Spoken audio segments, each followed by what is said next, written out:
ఓం శ్రీ మాత్రే నమః. ఛానల్లోకి స్వాగతమండి. ఈరోజు వీడియోలో మనం కుంభరాశి వారికి సంబంధించిన పూర్తి వివరాలు తెలుసుకుందాం. మే 27న అమావాస్య. ఈ రాశివారు ఈ నెల అమావాస్యలోపు మీరు ప్రాణం పోయినా కూడా చేయకూడని తప్పులేంటో తెలుసుకుందాం.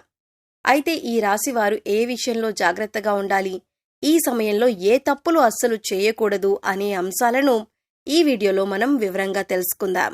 కానీ అంతకంటే ముందుగా మీరు కనుక మన ఛానల్ని ఇప్పటి వరకు సబ్స్క్రైబ్ చేసుకోకపోతే సబ్స్క్రైబ్ చేసుకొని పక్కనే ఉన్న బెల్ ఐకాన్ నొక్కి ఆల్ సెలెక్ట్ చేసుకుంటే మేము ఇలాంటి వీడియోస్ అప్లోడ్ చేయగానే ముందుగా మీకు నోటిఫికేషన్ వస్తుంది. ఇలా నోటిఫికేషన్ మిస్ అవ్వకుండా మీకొస్తే మీకు ఉపయోగపడే ఎన్నో రకాల పరిహారాలు ఆచరించి మంచి ఫలితాలను పొందొచ్చు. అలాగే వీడియోని ఎక్కడా కూడా స్కిప్ చేయకుండా చివరి వరకు చూస్తేనే మేమేం చెబుతున్నామో మీకు పూర్తిగా అర్థమవుతుంది. ఇక వివరాల్లోకి వెళ్ళిపోతే ఈ రాశి విద్యార్థుల్లోని ప్రతిభ వెలుగులోకి వస్తుంది. కొన్ని వివాదాలు పరిష్కారమవుతాయి. కుటుంబంలో సంతోషకరంగా గడుపుతారు. వాహనాలు, ఆభరణాలు కొంటారు. విద్యార్థుల శ్రమ ఫలిస్తుంది. వ్యాపారాలు లాభసాటిగా ఉంటాయి. పెట్టుబడులు సమకూరుతాయి. వ్యాపకాలు పెరుగుతాయి. ఉద్యోగస్తులు కొత్త బాధ్యతలు చేపడతారు. ఆకస్మిక ధనప్రాప్తి కలగవచ్చు. అంటే వడ్డీ రూపంలో కానీ చెక్కు రూపంలో కానీ ధనం చేతికి అందుతుంది. స్త్రీలు ఆరోగ్యం విషయంలో జాగ్రత్తగా ఉండాలి. అకాల భోజనం వల్ల ఆరోగ్యం మందగించే అవకాశం ఉంటుంది. పత్రికా, ప్రైవేటు సంస్థల్లో పనిచేసే వారికి పని ఒత్తిడి అధికమవుతుంది. వీలైనంత వరకు మీరు ఎవరి మీద ఆధారపడకుండా మీ పని మీరే చూసుకోవటం ఉత్తమం. ముందుగా ఈ రాశి వారి గురించి చూసినట్లయితే ఓర్పు, సహనం గురించి చెప్పుకోవాలి. అంటే ఈ రాశివారు మొదటి స్థానంలో ఉంటారు. ఈ రాశివారు ప్రతిరోజు దైవారాధన చేస్తారు. వీరు దైవాన్ని ఎక్కువగా నమ్ముతారు. అయితే వీరు దైవబలం తమకు అండగా ఉందని మర్చిపోయి కష్టాలు వచ్చినప్పుడు ఎక్కువగా భయపడిపోతూ ఉంటారు. ప్రతిరోజు దైవారాధన చేసినా మాకు కష్టాలు వస్తున్నాయనే ఆలోచనలో ఉంటారు. అయితే కష్టాలు ప్రతి ఒక్కరికీ వస్తాయి. కానీ మీకు దైవబలం ఉండటం వల్ల కష్టాల నుంచి చాలా తేలిగ్గా బయటపడతారు. అయితే మీరు చెయ్యవలసిన దైవనామస్మరణ చేయటం మాత్రం మర్చిపోకూడదు. ఇక మీరు ముఖ్యంగా గుర్తుపెట్టుకోవాల్సిన మరొక విషయం ఏంటంటే ఎదుటి వ్యక్తిని గుడ్డిగా నమ్మకూడదు. ఏ అంశంలో తీసుకున్నా, అంటే మీరు కొత్తగా ఏదైనా పని చేయాలనుకున్నా, లేదా మీరు ఏదైనా నిర్ణయం తీసుకున్నా, కొత్తగా బిజినెస్ స్టార్ట్ చేద్దామనుకున్నా, ఇలా ఏ సందర్భంలోనైనా మీరు ఎదుటి వాళ్ళని నమ్మి మీ విషయాలన్నీ కూడా ముందుగా వారితో చెబుతూ ఉంటారు. ఇలా చేయటం వల్ల మీరు అనేక రకాల చిక్కులను కూడా కొని తెచ్చుకున్నవారవుతారు. కాబట్టి ఏదైనా పని పూర్తయిన తర్వాత మాత్రమే ఎదుటి వారితో చెప్పండి. ఇలా చేసినట్లయితే కనుక మీరు ప్రతి పనిలో కూడా విజయం సాధిస్తారు. అలాగే ముఖ్యంగా ఈ రాశివారు తమను తాము నమ్మాలి. అంటే మీ పైన మీకు విశ్వాసం అనేది పెరగాలి. ఇలా చేయటం వల్ల మీలో కాన్ఫిడెన్స్ పెరుగుతుంది. అప్పుడు నేను ఏ పనైనా చేయగలను అనే ధైర్యం మీకు వస్తుంది. ఎందుకంటే కొన్ని సందర్భాల్లో ఈ రాశివారు నేను చేస్తున్న పని అవుతుందో లేదో అనే ఆలోచనలో ఉంటారు. ఇక ఇటువంటి ఆలోచన వల్ల మీరు చేసే పనుల్లో తడబాటు ఏర్పడుతుంది. తప్పులు చేసేందుకు ఎక్కువ అవకాశాలు ఉంటాయి. అందుకోసం ఇటువంటి ఆలోచన మీకు అవసరం లేదు. ఎందుకంటే మీరు దైవారాధన చేస్తారు. దైవబలం మీకు అండగా ఉంటుంది. కాబట్టి మీపై మీరు నమ్మకాన్ని పెంచుకోండి. ఈ రాశి వారికి ప్రస్తుతం అనుకూలమైన రోజులుగా చెప్పుకోవచ్చు. మీరు ఏ పని చేపట్టినా కూడా విజయవంతంగా పూర్తి చేస్తారు. అయితే మీరు కొన్ని పనులను చేయకుండా ఉండటం వల్ల ఈ ఫలితాలు మరింత అనుకూలంగా మారి మీకు సత్ఫలితాలను తీసుకువస్తాయి. ముఖ్యంగా మీరు ఈ 5 తప్పులు చేయకుండా ఉంటే ఈ రోజుల్లో మీరు ఏ పని చేసినా కూడా దాంట్లో మీరు సక్సెస్ చూస్తారు. ఇక మీ విజయాన్ని చూసి మీకు మానసిక ఆనందం కలుగుతుంది. ఈ విజయం మీకు మాత్రమే కాదు, మిమ్మల్ని నమ్మిన వారికి, మీ శ్రేయోభిలాషులకి, మీ కుటుంబ సభ్యులకి కూడా ఆనందాన్ని కలిగిస్తుంది. ఇక మర్చిపోయి కనుక మీరు ఈ 5 పనులు చేశారంటే కనుక దరిద్రం మిమ్మల్ని వెంటాడుతుంది. అయితే ముఖ్యంగా మీరు చేయకూడని 5 పనులేంటో వివరంగా తెలుసుకుందాం.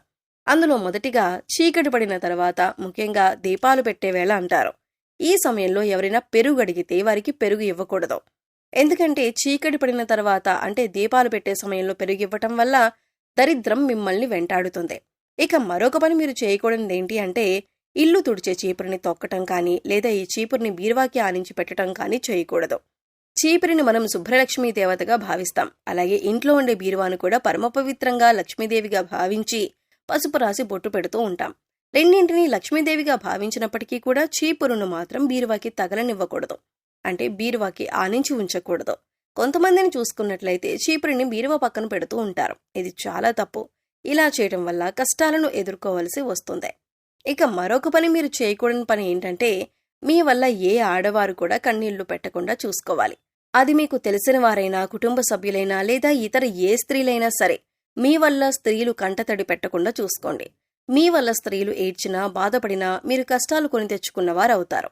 ఇక ఇంట్లో కానీ లేదా మీ పరిసర ప్రాంతాల్లో కానీ నల్లచీమలు కనిపించటం అనేది శుభసూచకం. ఇలా గుంపులు గుంపులుగా నల్లచీమలు కనిపించినప్పుడు మీరు వాటిని తొక్కటం కానీ లేదా వాటిని తోసేయటం కానీ హింసించటం కానీ చేసినట్లయితే మీరు కష్టాల్లో పడతారు. మీరు చేసే ప్రతి పని కూడా పూర్తవ్వక ఇబ్బంది పడతారు. అంతేకాదు దీనివల్ల మీకు దరిద్రం కూడా వెంటాడుతుంది. ఇక ముఖ్యంగా చివరిగా మీరు చేయకూడని మరొక పని ఏంటంటే ఇంట్లో కూర్చుని గోళ్లు కత్తిరించకూడదు. అలాగే ఆ గోళ్లు ఇంట్లో ఎక్కడంటే అక్కడ పడేయకూడదు. ఇలా చేస్తే దరిద్రమని మన శాస్త్రాలు కూడా చెబుతున్నాయి. ముఖ్యంగా కొంతమందిని చూసినట్లయితే ఖాళీగా కూర్చున్నప్పుడు గోళ్లు కొరికి కింద పడేస్తూ ఉంటారు. అది ఏ ప్రదేశంలోనైనా సరే మీరు గోళ్లు కొరికి పడేయటం అనేది మానుకోవాలి. ముఖ్యంగా మంగళ శుక్రవారాల్లో గోళ్లు తీసి ఇంట్లో పడేయకూడదు. ఈ పనులు కనుక ఈ రాశివారు చేసినట్లయితే మిమ్మల్ని దరిద్రం వెంటాడుతుంది. ఈ విషయాన్ని గుర్తుపెట్టుకుని ఈ తప్పులు చేయకుండా ఉండటం వల్ల మీరు చేసే ప్రతి పనిలో కూడా సక్సెస్ పొందుతారు. అంతేకాదు దరిద్ర దేవత ఎప్పుడైతే వెళ్లిపోతుందో అప్పుడు మిమ్మల్ని అదృష్టలక్ష్మి వరిస్తుంది. మీరు చేసే పూజలన్నీ కూడా ఫలిస్తాయి. అదృష్ట దేవత కలిసి వస్తుంది. లక్ష్మీదేవి స్థిర నివాసం ఉంటుంది. అన్ని పనుల్లో విజయం పొందుతారు. ఇక ఈ సమయంలో అదృష్టం కలిసి రావాలన్నా, మరిన్ని సత్ఫలితాలను పొందాలన్నా మీరు చేసుకోవలసిన దేవతారాధన అలాగే పాటించవలసిన పరిహారాల గురించి తెలుసుకుందాం. మంగళవారం రోజు ఆంజనేయ స్వామి ఆలయానికి వెళ్లి ఆలయ ప్రాంగణంలో హనుమాన్ చాలీసాను పఠించటం వల్ల మంచి ఫలితాలను పొందుతారు. శుక్రవారం రోజు అమ్మవారి ఆలయానికి వెళ్లి అమ్మవారికి చీర, గాజులు, పువ్వులు సమర్పించటం వలన మీరు అనుకున్న పనులను దిగ్విజయంగా పూర్తి చేయగలుగుతారు. శనివారం రోజు వెంకటేశ్వర స్వామి ఆలయానికి వెళ్లి స్వామివారికి తులసిమాలను సమర్పించి తులసీ దళాలు వేసి నైవేద్యాన్ని సమర్పించటం వలన అనుకూలమైన ఫలితాలను పొందుతారు. గురువారం రోజు సాయిబాబా ఆలయంలో శనగలను ప్రసాదంగా పంచిపెట్టడం వలన గురుగ్రహం యొక్క అనుకూలతను పొందుతారు. తెల్ల జిల్లేడు వేర్లతో చేసిన శ్వేతార్క గణపతిని పూజించటం వలన మంచి ఫలితాలను పొందుతారు. తెల్లటి వస్త్రంలో బియ్యం, పసుపు రంగు వస్త్రంలో శనగపప్పు, నీలం రంగు వస్త్రంలో తెల్లటి కాగితంపై మీ మనసులో ఉన్న కోరిక రాయాలి. ఈ మూడింటిని కలిపి తెల్ల జిల్లేడు చెట్టుకి ముడుపుగా కట్టడం వలన మీ కోరిక నెరవేరుతుంది. నవగ్రహాలను పూజించి వాటికి అభిషేకం చేయడం వలన మంచి ఫలితాలను పొందుతారు. ఇలా వీలు కానట్లయితే మహాశివునికి అభిషేకం చేసి ధాన్యాన్ని గోవులకు పెట్టడం వలన మంచి ఫలితాలను పొందుతారు. అనుకున్న కోరికలన్నీ నెరవేరుతాయి. సో చూశారు కదండి.